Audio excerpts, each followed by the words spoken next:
नमस्कार दोस्तों, क्या हुआ जब अयोध्या में प्रकट हुआ साक्षात पुष्पक विमान। राम मंदिर में काम कर रहे मजदूरों ने जब यह नजारा देखा तो सभी के पैरों तले जमीन खिसक गई। 22 जनवरी प्राण प्रतिष्ठा से पूर्व अयोध्या में इतने बड़े चमत्कार का होना सभी को आश्चर्य में डाल रहा है। कुछ लोगों ने इसके साक्षात दर्शन किए हैं, जिन्होंने अपनी आंखों देखी। जो बताएं, उसे सुनकर आपकी भी रोंगटे खड़ेडे हो जाएंगे। आगे बढ़ने से पहले अगर आप एक सच्चे सनातनी हैं, प्रभु श्री राम को अपना आराध्य मानते हैं, तो इस वीडियो को लाइक करके कमेंट बॉक्स में जय श्री राम जरूर लिखें। दोस्तों, 22 जनवरी 2024 को रामलल्ला अयोध्या के नए भव्य मंदिर में विराजमान होंगे। इस शुभ कार्यक्रम के लिए पूरे देश में निमंत्रण बांटा जा रहा है। शहर से लेकर गांव तक घर घर अक्षत वितरण में बच्चों से लेकर बड़े तक सहयोग कर रहे हैं। यहां तक कि महिलाएं भी घर घर जाकर अक्षत और श्री राम की अयोध्या की फोटो वितरण कर रही हैं। अयोध्या में राम मंदिर में भगवान राम लल्ला की प्राण प्रतिष्ठा कार्यक्रम की तैयारियां तेजी से की जा रही हैं। इस कार्यक्रम को बेहद भव्य बनाने के लिए कोई कसर नहीं छोड़ी जा रही है। इस बीच राम मंदिर निर्माण का कार्य भी तेजी से किया जा रहा है। मंदिर निर्माण में जो लक्ष्य लिया गया था, उसमें लगभग 80% कार्य हो चुका है। 70 खंभों पर मूर्तिकारी का काम चल रहा है। पिछले दिनों त्योहार की वजह से यह धीमा पड़ गया था, लेकिन अब वह भी तेज गति से पूरा हो जाएगा। निर्माण कार्य जल्द से जल्द पूरा करने के लिए सभी मजदूर रात दिन मेहनत कर रहे हैं। लेकिन 10 जनवरी की रात कुछ ऐसा चमत्कार हुआ जिसे देखकर सभी मजदूरों के होश उड़ गए। जब रात्रि के समय सब मजदूर अपना काम निपटाकर तंबू में सो रहे थे, उसी समय अचानक से उन्हें वहां कुछ हलचल महसूस हुई। सुरेश नाम के एक मजदूर ने जब तंबू से बाहर झांक कर देखा तो उसे राम मंदिर के परिसर कुछ अजीब सी पीली चमकती हुई चीज दिखाई दी। उसने अपने साथियों को जगाना चाहा, लेकिन कोई भी उसके साथ नहीं आया। जब हिम्मत करके सुरेश जब राम मंदिर परिसर में पहुंचा तो वहां का नजारा बहुत चौंकाने वाला था, क्योंकि वहां पर उसे एक बहुत ही दिव्य चमत्कारिक विमान दिखाई दिया, जिसका आकार मोर के समान था, जो दिखने में काफी सुंदर और तेज से परिपूर्ण था, जो कि राम मंदिर परिसर में पिछले क्षेत्र में उतर रहा था। लेकिन उस विमान को नियंत्रित कौन कर रहा था, यह समझ नहीं आ रहा था, क्योंकि उस विमान में इतना तेज था कि सामान्य आंखों से नहीं देखा जा सकता था। लेकिन समझ में कुछ ऐसा आ रहा था मानो स्वयं साक्षात भगवान राम पुष्पक विमान के माध्यम से अयोध्या में उतर रहे हों।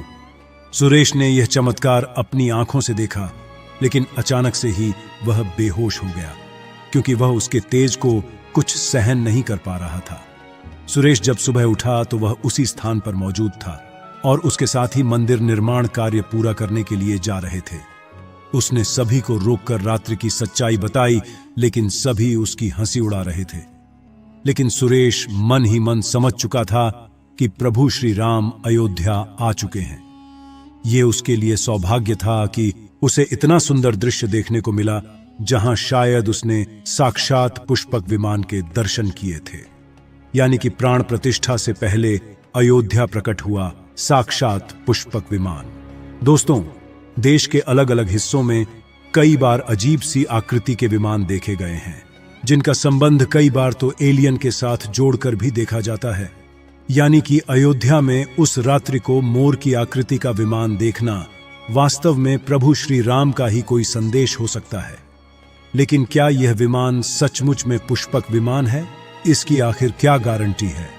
इसे समझने के लिए हमें पुष्पक विमान के रहस्य को अच्छे से जानना पड़ेगा। आगे हमारे YouTube चैनल माइंडेड मैन पर आपको पुष्पक विमान का रहस्य बताएंगे, जिसे समझकर आपको यकीन होगा कि अयोध्या में पुष्पक विमान का प्रकट होना कलयुग का सबसे बड़ा चमत्कार है। रामायण पुष्पक विमान का जिक्र है, जो पहले कुबेर के पास था।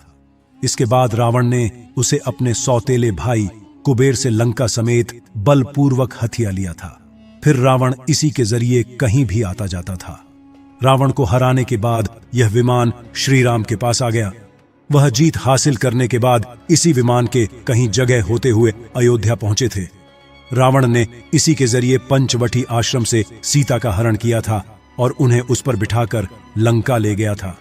कहा जाता है कि पुष्पक विमान आज के विमान की तरह था। पुष्पक विमान के जरिए रावण हवाई मार्ग से सफर किया करता था। रावण को मौत के घाट उतारने के बाद उसी विमान के जरिए प्रभु श्री राम, माता सीता और लक्ष्मण लंका से अयोध्या लौटे थे। रामायण में जिस तरह से पुष्पक विमान का जिक्र मिलता है, उससे तो यही लगता है कि यह आज के हवाई जहाज की तरह था, लेकिन तकनीक के मामले में मॉडर्न एरोप्लेन से कहीं आगे था। रामायण के सुंदरकांड के 7वें अध्याय में पुष्पक विमान के बारे में जानकारी मिलती है। पुष्पक विमान की आकृति मोर की तरह थी। यह अग्नि और वायु ऊर्जा से उड़ान भरता था। इसकी तकनीक इतनी उत्कृष्ट थी कि इसका आकार छोटा और बड़ा किया जा सकता था। कहा जाता है कि रावण अपनी पूरी सेना को साथ लेकर इस विमान से उड़ान भर सकता था। पुष्पक विमान अपने चालक की इच्छा के अनुसार गति पकड़ता था। यह मन की गति से उड़ान भर सकता था। विमान में बैठने के लिए कई आसन बने थे। पौराणिक कथाओं के मुताबिक युद्ध के बाद भगवान श्री राम ने विमान का पूजन कर यह दिव्य विमान वापस कुबेर को सौंप दिया। कुबेर ने पुष्पक विमान को भेंट स्वरूप प्रभु श्री राम को दे दिया, जिसके बाद इसी पुष्पक विमान से प्रभु श्री राम, माता सीता और लक्ष्मण अयोध्या पहुंचे। अब दोस्तों, कई हजारों सालों बाद एक बार फिर जब भव्य राम मंदिर का निर्माण हुआ है, तो प्रभु श्री राम अपने भाई लक्ष्मण और मां का सीता के साथ एक बार फिर से अयोध्या धाम पहुंच रहे हैं। वह भी अपने इसी पुष्पक विमान पर, जिसका नजारा वहां के मजदूर अपनी आंखों से देख चुके हैं। रामायण के प्रसंग में कहा गया है कि जब माता सीता को हरण करके रावण ले जा रहा था, तो रास्ते में जटायु ने अपने चोंच से रावण को चोट पहुंचाई थी। उस समय रावण पुष्पक विमान में ही मौजूद था।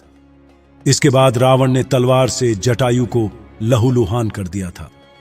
जटायु घायल होकर जमीन पर गिर गए। जब सीता को खोजते हुए राम पेड़ पौधे और पक्षियों से पूछते जा रहे थे, तो रास्ते में घायल जटायु से मुलाकात होती है। मरणासन्न पड़े जटायु ही राम को बताते हैं कि रावण सीता को हरण करके किस दिशा में गया है। लेकिन जब साक्षात प्रभु श्री राम पुष्पक विमान में अयोध्या आ चुके हैं, तो भला उनके परम भक्त जटायु कैसे पीछे रह सकते हैं। अयोध्या में राम लल्ला की प्राण प्रतिष्ठा से पहले जनपद की सीमा में गिद्धों का झुंड दिखाई दिया है। स्थानीय लोग इसे गिद्धराज जटायु से जोड़कर देख रहे हैं। वे इसे शुभ संकेत भी मान रहे हैं। मिल्कीपुर तहसील क्षेत्र के गांव धरौली में पिछले 10-1-2 दिनों से गिद्धों का झुंड वास कर रहा था। हालांकि उस गांव से गिद्ध उड़ गए हैं, लेकिन अयोध्या की सीमा में यहां वहां दिखाई दे रहे हैं। गांव वालों का कहना है कि पिछले 20 वर्षों से हम लोगों ने इलाके में गिद्ध नहीं देखे। अब जब राम मंदिर बन रहा है, तो इस गांव में लगभग 50 की संख्या में गिद्ध आकाश में दिखाई दे रहे हैं। उनमें से 10-12 गिद्ध गांव में ही सेमल के पेड़ पर वास कर रहे थे। गिद्धों के दिखने की घटना को ज्यादातर लोग राम से जोड़कर देख रहे हैं और शुभ संकेत भी मान रहे हैं। 22 जनवरी को होने वाले प्राण प्रतिष्ठा के समारोह में देश के प्रधानमंत्री नरेंद्र मोदी ने देश विदेश की कई महान हस्तियों को निमंत्रण दिया है। लेकिन आपको जानकर हैरानी होगी, नेपाल में भी कुछ विशेष लोगों को समारोह में आने का निमंत्रण दिया गया है। इसके पीछे का रहस्य जानकर आपके भी होश उड़ जाएंगे, क्योंकि नेपाल को भगवान श्री राम का ससुराल कहा जाता है। क्योंकि नेपाल एक समय पर जनकपुर धाम था, जहां के राजा थे राजा जनक, और उनकी पुत्री मां सीता वहीं पर भूमि में से प्रकट हुई थी। जनकपुर धाम, जिसे मिथिला भी कहा जाता था। मिथिला संस्कृति में यह मान्यता है कि जब बेटी का गृह प्रवेश होता है, तो उसके मायके से तोहफा और अन्य सामग्री भिजवाई जाती है। इसी परंपरा के मुताबिक जब प्रभु राम का मंदिर में गृह प्रवेश होगा, तो सीता जी की ओर नेपाल से अयोध्या उपहार आ रहे हैं, जिसे भार यात्रा का नाम दिया गया है। राम मंदिर की प्राण प्रतिष्ठा के लिए भगवान राम के ससुराल नेपाल के जनकपुर से कपदह फल और मेवा के साथ साथ उपहारों से सजे 1100 थाल आने वाले हैं। इसमें आभूषण, बर्तन, कपड़े और मिठाइयों के अलावा भार भी आएगा, जिसमें 51 प्रकार की मिठाइयां, दही, मक्खन और चांदी के बर्तन शामिल होंगे। 22 जनवरी को प्राण प्रतिष्ठा समारोह होने वाला है। इसके लिए श्री राम जन्मभूमि तीर्थ क्षेत्र ट्रस्ट की तरफ से भगवान राम की ससुराल नेपाल के कई गणमान्य लोगों को निमंत्रण पत्र भेजे गए हैं। दोस्तों, आज हम राम मंदिर को बनते हुए देख रहे हैं। यह हमारा सौभाग्य है। लेकिन इस भव्य राम मंदिर के बनने में कई हजार कारसेवकों और राम भक्तों का बलिदान छुपा है। उस समय आक्रमणकारियों ने काशी, मथुरा के साथ ही अयोध्या में भी लूटपाट की और पुजारियों की हत्या कर मूर्तियां तोड़ने का क्रम जारी रखा। लेकिन 14वीं सदी तक वे अयोध्या में राम मंदिर को तोड़ने में सफल नहीं हो पाए, क्योंकि हर बार राम मंदिर और अयोध्या की रक्षा करने के लिए आसपास के राजा मदद भेज देते थे। हजारों साधुओं ने भी मंदिर की रक्षा के लिए अपने प्राणों की आहुति दे दी। विभिन्न आक्रमणों को झेलते हुए श्री राम की जन्मभूमि पर बना भव्य मंदिर 14वीं शताब्दी तक बचा रहा। कहते हैं कि सिकंदर लोदी के शासनकाल के दौरान यहां भव्य मंदिर मौजूद था। 14वीं शताब्दी में हिंदुस्तान पर मुगलों का अधिकार हो गया और उसके बाद ही राम जन्मभूमि एवं अयोध्या को नष्ट करने के लिए कई अभियान चलाए गए। 1527 और 28 में इस भव्य मंदिर को तोड़ दिया गया और उसकी जगह बाबरी ढांचा खड़ा किया गया। कहते हैं कि मुगल साम्राज्य के संस्थापक बाबर के एक सेनापति ने बिहार अभियान के समय अयोध्या में श्री राम के जन्म स्थान पर स्थित प्राचीन और भव्य मंदिर को तोड़कर एक मस्जिद बनवाई थी।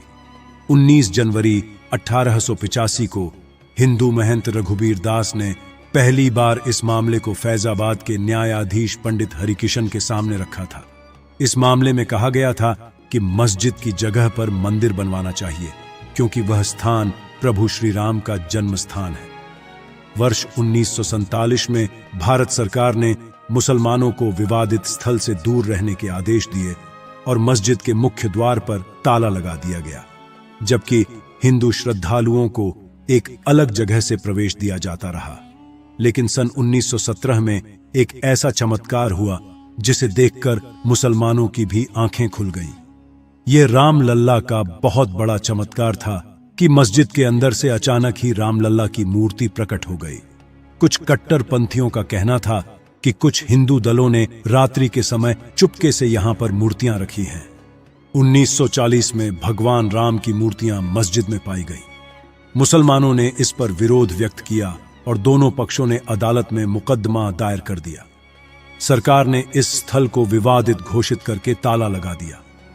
30 अक्टूबर 1990 को हजारों राम भक्तों ने मुख्यमंत्री मुलायम सिंह यादव द्वारा खड़ी की गई अनेक बाधाओं को पार कर अयोध्या में प्रवेश किया और विवादित ढांचे के ऊपर भगवा ध्वज फहरा दिया।